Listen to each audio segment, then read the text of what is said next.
स्वागत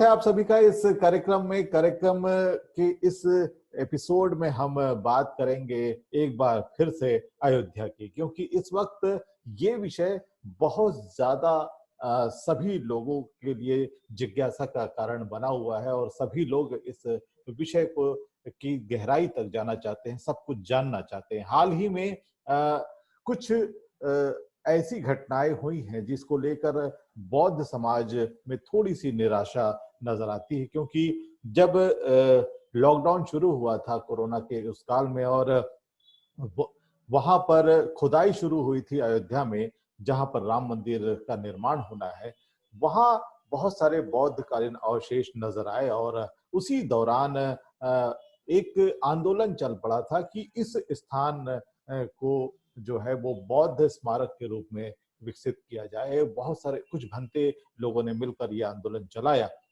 लेकिन इसी बीच कुछ याचिकाएं भी दायर हो गई सुप्रीम कोर्ट में और सुप्रीम कोर्ट ने उस पर सुनवाई करते हुए फटकार लगाई बौद्ध पक्षों को और कुछ को जुर्माना भी लगाया। कुछ वकीलों ने कहा कि इसमें कुछ तकनीकी खामियां हैं जिसकी वजह से ये स्थिति आई और कोर्ट ने उस को नहीं माना।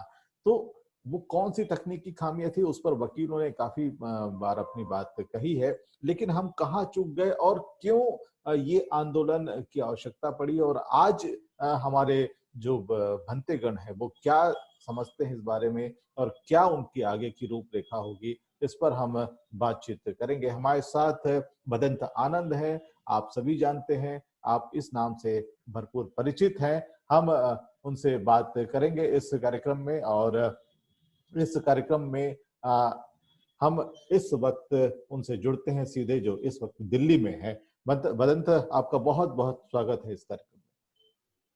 सुधीर जी, काफी समय के बाद मैं आपको देख रहा जी और बातचीत कर रहा हूं, तो पुनः आपके चैनल के दर्शकों को अपनी मंगल कामना प्रदान करता हूं, उन्हें आशीर्वाद देता हूं जी। जहां तक बोलिए। बोले बोले बोले बोले। जहां तक ये मामला जो चल रहा है राम जन्मभूमि का, और जिसमें भिक्षुओं ने भी पिटीशन दायर किया, जुर्माना लगा, मैं विगत 20 साल से ये कहता आ रहा हूं कि राम का कभी भी अयोध्या में जन्म नहीं हुआ, लेकिन हमारे देश के लोगों की ये हठधर्मी हैं जी। ये देश धर्मनिरपेक्ष है जी। एक आदमी ये कहता है कि भगवान है, मैं कहता हूं नहीं है, तो उसमें उसको बौखलाने की क्या आवश्यकता है?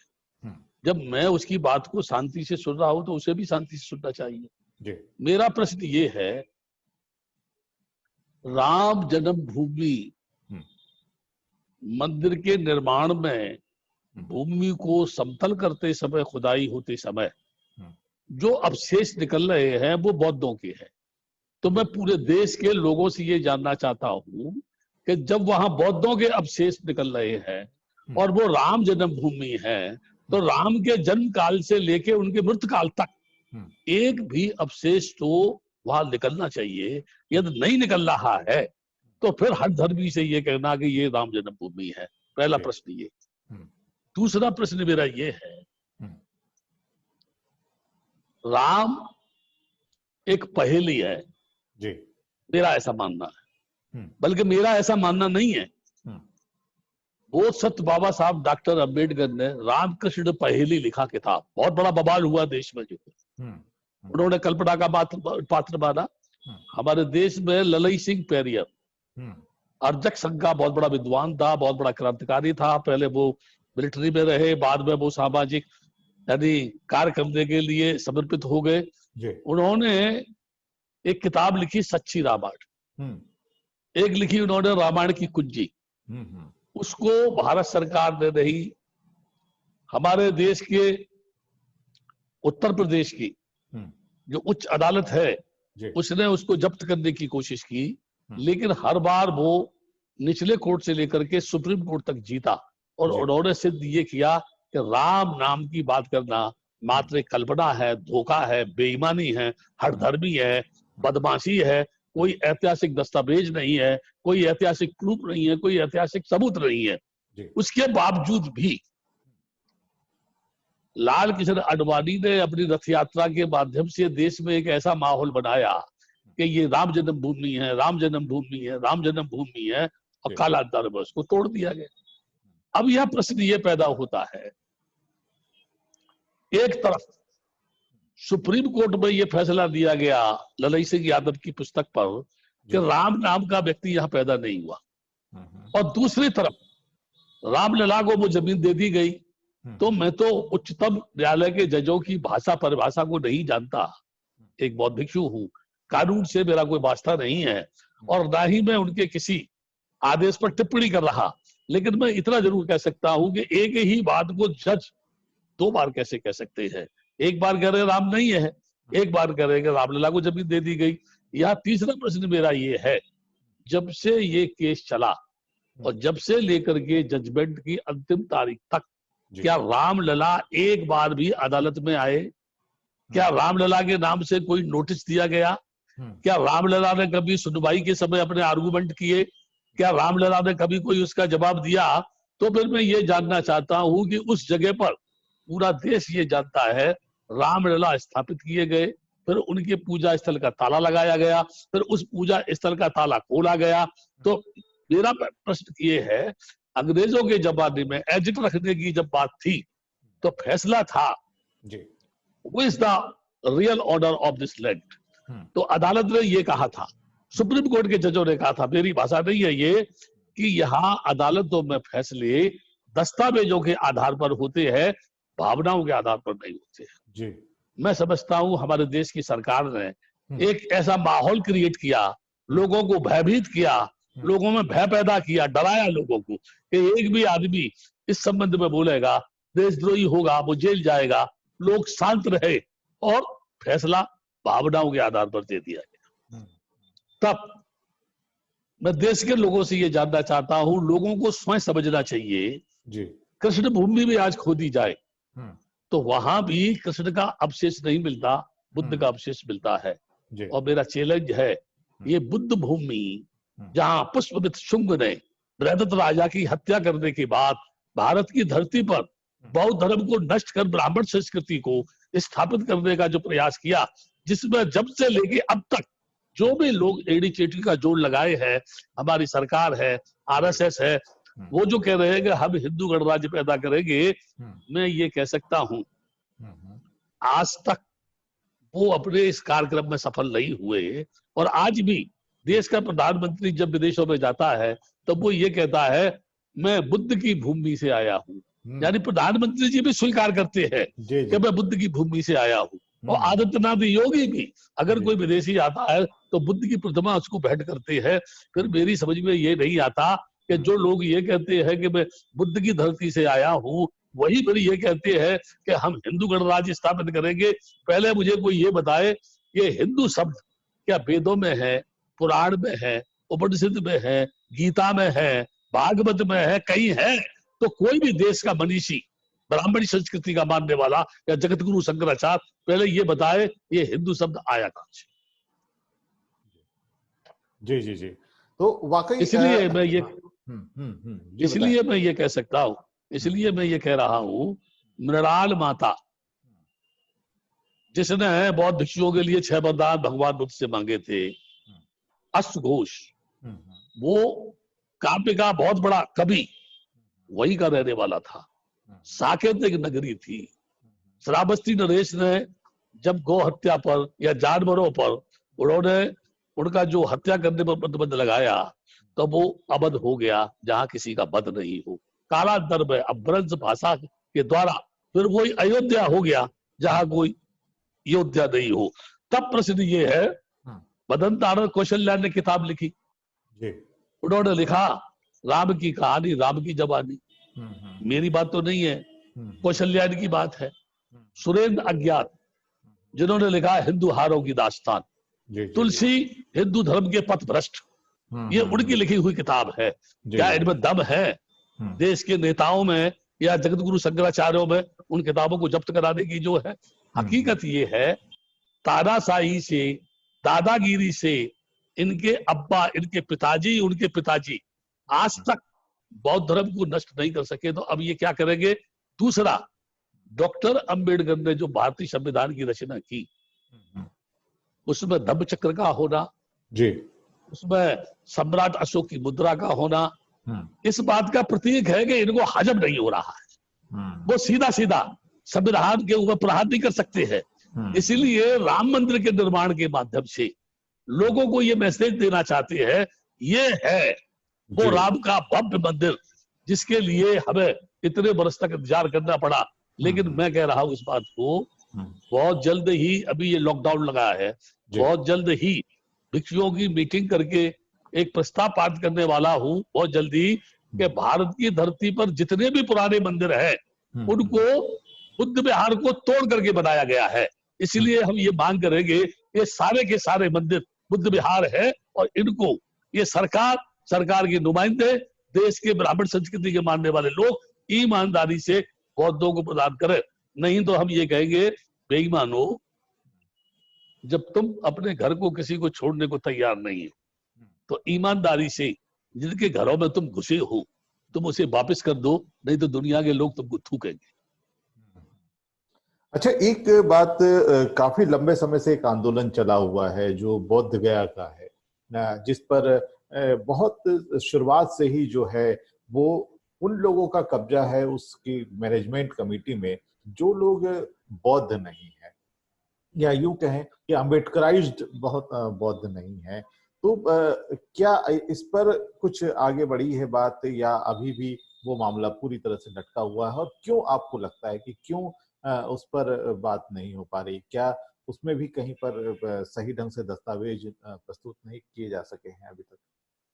नहीं, मैं यहाँ एक बात ये कहूँगा कि हम महाबोधि विहार की अनागारिक धम्मपाल के द्वारा जो लड़ाई शुरू की गई जी, उस समय से उसको हम देखेंगे तो हमारे देश में बौद्ध जनमत नहीं था उस समय पर, अनागारिक धम्मपाल के आगमन पर।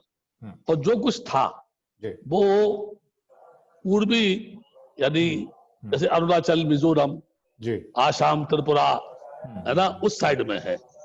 तो उनके साथ भी कई बार मारपीट हुई। जो लोग उनके साथ मुकदमेबाजी लड़ रहे थे वो लड़ तो इसलिए रहे थे कि उनको सांत्वना दे रहे थे, लेकिन चाहते ये थे कि जब भी कानून बने तो प्रतिनिधित्व जो है भारतीय लोगों का उसमें होना चाहिए। या मैं एक बात ये बता दूं, हमेशा से हुआ आया कि एक संस्था का पदाधिकारी उसी संस्था के पदाधिकारियों को धोखा देते हैं, ऐसा अनागारिक धम्मपाल के साथ भी हुआ। और जब वो कानून बना उस समय पर लोगों का कहना है, ऐसा दस्तावेज हम बताते हैं कि वह बोध गया कि महंत घमंडगिरी की जमींदारी में टेम्पल आता था। तो जब कानून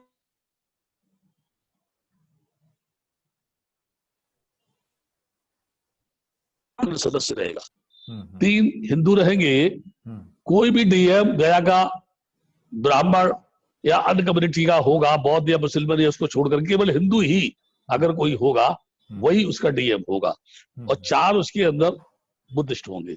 तो यहाँ प्रश्न ये है कि सरकार बौद्धों का प्रतिनिधित्व तय क्यों करेगी?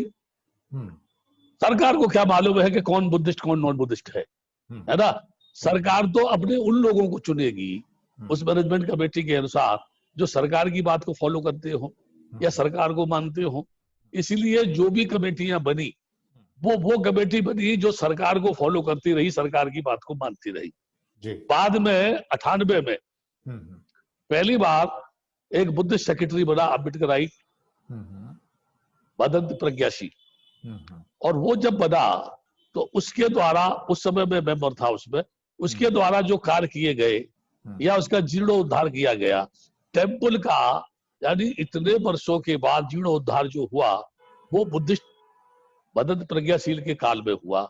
उसके काल में करुणा सदन में 10-12 कमरे बने, उसके काल में उसका सौंदर्यीकरण हुआ, उसके काल में रिसेप्शन हाउस बना, उसके काल में जो वहां का होटल था उसका पूर्ण किया गया, उसके काल में उन कर्मचारियों को तनख्वाह बढ़ाई गई, उसके काल में सारी जो उसमें मुद्रा आती थी, उसको अलग अलग डिवाइड किया गया। थाईलैंड की इतनी है, बर्मा की इतनी है, लंका की इतनी है, इंडिया के सिक्के इतने हैं, 2 के सिक्के इतने हैं, 5 के सिक्के इतने हैं, 1 रुपए के इतने हैं, यानी उसकी गिनती में पारदर्शिता बरती गई।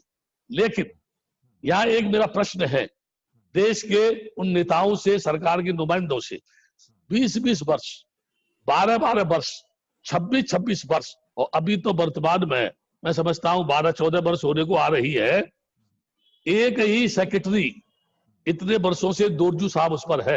हालांकि हम भी चाहते हैं कि वो रहे, लेकिन मेरा प्रश्न ये है 26-26 वर्ष तक हिंदू सेक्रेटरी वहां पर रहा, लेकिन क्या कारण है कि 3 वर्ष के बाद ही एक अच्छे बुद्धिस्ट सेक्रेटरी को वहां से रिमूव कर दिया गया, उसको हटा दिया गया, उन सदस्यों को हटा दिया गया जिन्होंने वहां डेवलपमेंट का कार्य इतना किया कि विगत 50 वर्षों में वहां के जितनी भी समितियां बनी थी वो नहीं कर सकी थी।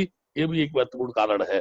दूसरा, उसमें बाधा सबसे बड़ी क्या है, वहां की सरकार ने एफिडेविट बयान दिया कि Buddha was the 9th incarnation of Lord Vishnu. वो उस भगवान बुद्ध को 9वां अवतार मानते हैं, 10वां अवतार मानते हैं, यानी विष्णु का। जब बुद्ध ने अवतार को नहीं माना तो ये क्यों मानते हैं?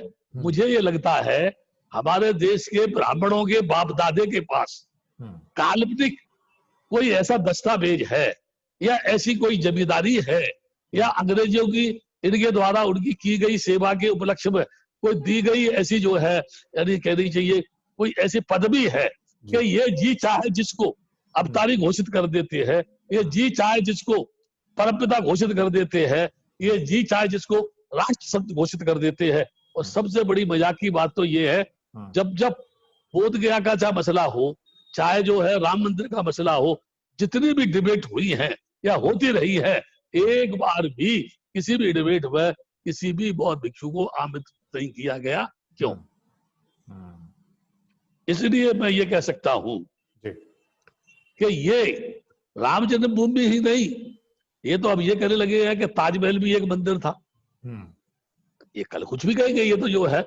लेकिन मैं इतनी बात जरूर कह सकता हूं कि ये लोग कितनी भी हठधर्मी कर लें, ये बोलते हैं कि इस जन्म तक रहेंगे। जब 60 वर्ष के शासन में लोगों ने कांग्रेस को नहीं समझ पाया, उसको ने समझ के इनको वोट दे दिया। जो ये कह रहे थे अच्छे दिन लाएंगे, वो रामदेव फड़काता रहता था और ये कहता रहता काला धन लाऊंगा, काला धन लाऊंगा। उसके मुंह में भी लगाम लगी हुई है, अब वो भी नहीं भोग रहा है, उसको भोगना चाहिए, उसको कहना चाहिए काला धन लाओ। क्यों नहीं ला रहे हैं? क्योंकि वो भी नंबर 2 की कमाई में लगा हुआ है आंख बीच करके, और सरकार उसको सपोर्ट कर रही है कि अब तुम मुंह बंद रखो, अगर तुमने मुंह खोला तो तुम भी अंदर चले जाओगे। लिहाजा अब वो भी नहीं कह रहा आगे ये काली कमाई बाहर आनी चाहिए। मैं ये कह सकता हूं जहां जहां बुद्धों के अवशेष हैं वहां वहां हिंदुओं ने कहीं ना कहीं अपना कोई ना कोई अवशेष छोड़ा है। जैसे आबोदी टेम्पल में 5 पांडव बताना, भद्रावती की बुद्ध लेनी में 5 पांडव बताना, नासिक की बुद्ध लेनी को जो है 5 पांडव बताना, संकिसा में हनुमान का मंदिर बनाना, कहीं कहीं बुद्ध की मूर्तियों को विकृत करना, कहीं कहीं बुद्ध की मूर्तियों को तेलिया बनाना, कहीं कुछ बनाना, कहीं कुछ बनाना, यानी बुद्ध की मूर्तियों को तोड़ के महस कहस करके विकृत करके उनके रूप को कुरूप करके ये साबित करना कि बुद्ध नहीं है। यहाँ एक सबसे बड़ी बात मैं बता दूं आपको, जो पिटीशन दायर किया था बौद्धों ने, एक बात मैं और बता दूं, बुद्ध गया का जो महाबोधि विहार है या ये राम मंदिर निर्माण का ये कार्य की बात चल रही है या कोई और भी यानी धार्मिक आंदोलन की बात है, ये सब राजनीतिक मुद्दे हैं सुधीर जी। ये कानूनी मुद्दे नहीं है, ये राजनीतिक मुद्दे हैं। और राजनीतिक दृष्टि से बाबा साहब के द्वारा बौद्ध धर्म स्वीकार करने के बाद जितने भी उनके फॉलोवर है उनमें से किसी ने भी बौद्ध बनो अभियान नहीं चलाया। भारत की धरती पर लीगल बौद्ध बनाने का अभियान तेज नहीं किया। जो भी अपने को धार्मिक संस्था कहती हैं उन्होंने बौद्धों के नाम पर दुकान खोलकर समाज को धोखा दिया, धन संग्रह किया और समाज को अंधकार में भटका दिया। काश उन्होंने बौद्ध धर्म को फैलाया होता। मेरी दृष्टि से तो 12-14 करोड़ बुद्धिस्ट होंगे इंडिया में, लेकिन ऑन गजेट रिटर्न में बुद्धिस्ट नहीं है। तो आवश्यकता थी रिटर्न में लोगों को बौद्ध बनाना। ये भिक्षुओं ने काम कोई नहीं किया, और भिक्षुओं से तो यदि मैं ये कह दूं कि ये पगला गए हैं तो सब मुझे गालियां देंगे। आप जानते हैं, वैसे भी सब मुझे बताते हैं कि बच्चा का दिमाग खराब हो गया है। क्यों? जब 84,000 बुद्ध विहारों को नहीं छोड़ा गया, तो अब ये नए नए बुद्ध विहारों का निर्माण कर रहे हैं। मैं ये कह रहा हूं, जब तक बुद्ध विहार के चारों तरफ हजारों की संख्या में बौद्धों की संख्या नहीं होगी, तब तक बुद्ध विहार बनाने का कोई औचित्य नहीं है। जहां तक वो पिटीशन डालने की बात थी, जब सुप्रीम कोर्ट एक बार ये कह चुका है कि ये रामलला की भूमि है, रामलला का मंदिर का निर्माण यहाँ किया जाए, उसके लिए एक ट्रस्ट बनाया जाए और वो इसका निर्माण करे। अब तो खजाना ही खुल गया, ट्रस्ट के नाम से पैसा आएगा, राम मंदिर के नाम से पैसा आएगा, सरकार उसको पैसा देगी, योगी नबी उसको पैसा देंगे, बहुत बड़ा बुद्ध विहार बनाएंगे। लेकिन एक बात, ये जो पिटीशन दायर हुआ क्यों हुआ? जब सरकार ने ये कह दिया कि रामलला की भूमि है, अगर बौद्ध ये कहते हैं कि यहाँ राम मंदिर बनाया जाए, तो आप मुझे सुधीर जी बताइए, अपने ही आदेश से सुप्रीम कोर्ट के जज कैसे मुकर सकते हैं? मुकर सकते हैं क्या? इसलिए इनको दंड दे दिया गया। और जिन लोगों ने पिटीशन दायर किया, उन्होंने तो भिक्षुओं से मीटिंग भी नहीं की, यानी जो लोग बोध गया का आंदोलन चला रहे थे उनसे भी बात नहीं की, बड़े स्तर पर चर्चा नहीं की, वकीलों के पैनल से चर्चा नहीं की, कानूनी मुद्दों पर चर्चा नहीं की, इतिहास पर चर्चा नहीं की, ज्योग्राफी पर चर्चा नहीं की, और सोसाइटी पर चर्चा नहीं की। एक बात तो ये है। दूसरी चीज ये है, जो जहां तक यानी देखने की बात है, पूरा देश ये देख रहा है कि ये लोग बोलते हैं कि राम मर्यादा पुरुषोत्तम थे, लेकिन भारत की धरती पर ऐसा कोई नहीं है जो राम की मर्यादा का पालन कर रहा हो। कितने ऐसे लोग हैं जो अपने माँ बाप की सेवा कर रहे हैं, उन्हें रोटी दे रहे हैं सुबह शाम, उन्हें स्नान करा रहे हैं। हजारों लोग फुटपाथ पर भूखे घूम रहे हैं या वृद्ध आश्रम में रोटियां खा रहे हैं। उनकी उस औलाद को, जो मर्यादा पुरुषोत्तम राम के मर्यादा की बात करती है, चुल्लू भर पानी में डूब के मर जाना चाहिए या आज के बाद अपने माँ बाप की सेवा शुरू कर देनी चाहिए?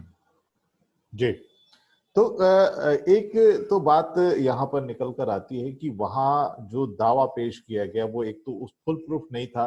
दूसरी बात, एक आदेश जब जारी हो चुका था तो उसके पर खुद मुकर सकती थी, कितना संभव था इस पर अदालत का मुकरना, ये भी जरा मुश्किल था।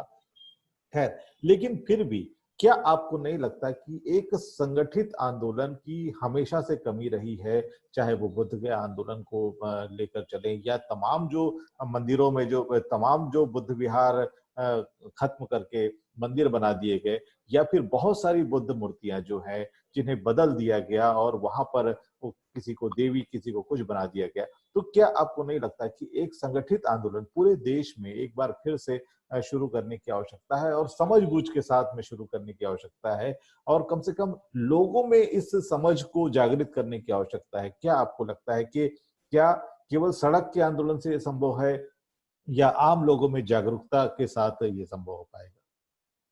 ये बात एक स्पष्ट है जी। बोध गया आंदोलन एक जनता का आंदोलन था जी। और उसमें जनता लाखों की संख्या में भाग लेती थी। सरकार को भी कई बार ये महसूस हुआ कि हाँ, ये जबरदस्त आंदोलन है। बीच में भी हमारे परम आदरणीय भदंत आर नागार्जुन साई जी ने एक पिटीशन दायर किया था। जब हम लोग इंद्रजीत गुप्त से मिले थे, at that time he was home minister, तो उन्होंने ये कहा था हमसे कि ये देखो एक राजनीतिक मसला है, आप कानून से लड़ना चाहते हैं तो लड़ो, नहीं तो आपको पिटीशन वापस लेना पड़ेगा। आप पिटीशन वापस लें, मैं फिर बौद्धों के लिए कुछ कर सकता हूँ। तो जब उनसे बातचीत हुई तो पहली बार बुद्धिस्ट सेक्रेटरी बना। ये मसला हल होने वाला था। मैं आज भी कह रहा हूं इस बात को।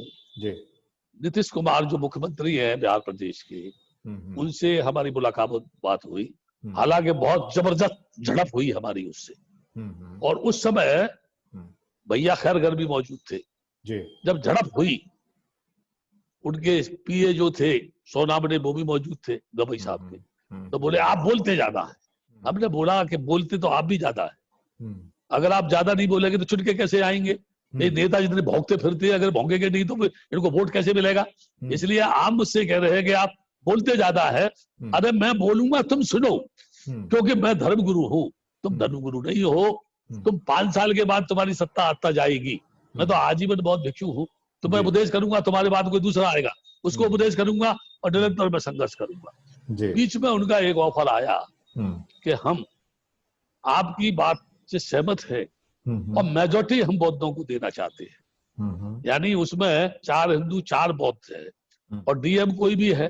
तो उन्होंने डीएम का जो शर्त थी वो हटा दी अपने उसमें से, कि अब कोई भी डीएम हो वो वहां का जिलाधीश बन सकता है गया का। साथ ही साथ ये भी हटा दिया कि अब जो भी सेक्रेटरी होगा बुद्धिस्ट होगा। तो 2 बात तो वैसे ही मान ली गई, ठीक है ना। तो वो मेजॉरिटी देने वाले थे। इससे पहले मदन आर नागार्जुन ससाई ने पिटीशन दायर कर दिया बोध गया इशू पर। एक पिटीशन अरूप ब्रह्मचारी ने दायर कर दिया जो गया का था, उसकी तो डेथ हो गई। एक पिटीशन सिक्किम के या उधरी साइड के कोई लामा परिवार से जुड़े हुए थे, उन्होंने दायर कर दिया। तो अब आप जानते हैं कि जब पिटीशन दायर कर दिया है तो हमने सरकार से भी एक बार कहा, अभी बीच में भी हमने कहा, कई सभा में हमने कहा कि जितनी तेज गति से पिटीशन दायर होते हुए या मुकदमे चलते हुए भी भारत सरकार ने राम जन्मभूमि मसले को हल करने का प्रयास किया और वो आडन फाडन में 40 दिन में हल कर दिया गया। अब भी उम्मीद करते हैं क्या भारत सरकार बौद्धों द्वारा जो पिटीशन दायर किए गए हैं उनको भी, अरे उनका 40 दिन में सुनवा दिया, इनका 60 दिन में सुनवा दो, 2 महीने में सुनवा दो। क्या भारत सरकार 2 महीने में बौद्धों के पिटीशन पर सुप्रीम कोर्ट द्वारा सुनवाई करके क्या उनको न्याय प्रदान करा सकती है? ये देश तानाशाही का देश है, हट धर्मी का देश है। डेमोक्रेसी यहाँ कहाँ है? डेमोक्रेसी थोड़ा ही है कि अगर कोई किसी पार्टी के खिलाफ बोलेगा तो सीधा जेल चला जाएगा। और ये नेता और ये साधु संत भौंकते हैं, क्या ये जेल नहीं जा सकते? क्या इनको जेल नहीं भेजा जाएगा? है ना। लेकिन इतना जरूर है, कोई भी सरकार आए, किसी भी कमजोर तबके को, किसी भी भिक्षु को, किसी भी धर्म के अनुयायियों को दबाने की कोशिश करे, दबाए दबाए दबाए, लेकिन विज्ञान ये कहता है उतनी ताकत से ही दबने वाला उछलता है, और जब उछलता है तो उसका सामना करने के लिए फौलादी सीना चाहिए, अलबत्ता उसको भागना ही पड़ता है। जी जी जी जी।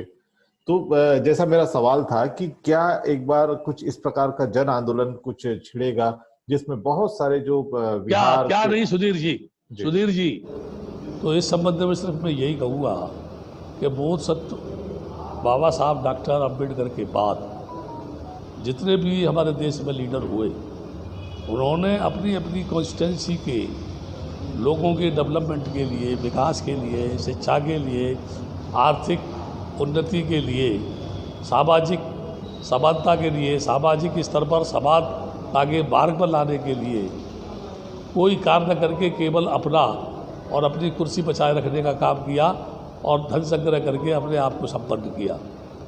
लेकिन मैं एक बात ज़रूर कह रहा हूँ कि बाबा साहब के जीवन में जो जुनून था, उनके दिल दिमाग में केवल एक ही बात थी कि जब तक 100 से सरबारा समाज को उसका हक नहीं मिल जाता, उसे समानता का मार्ग नहीं मिल जाता, उसे जो है शिक्षा का, व्यापार का या मंदिर में जाने का हो, सार्वजनिक स्थल पर चाय पीने का हो या जाने का, आने का कोई भी जो अधिकार उस समय नहीं था, उसे प्राप्त करने के लिए उन्होंने अपने जीवन में संघर्ष किया और उसके साथ साथ संविधान का निर्माण करते समय उन चीज़ों को ध्यान में रखा।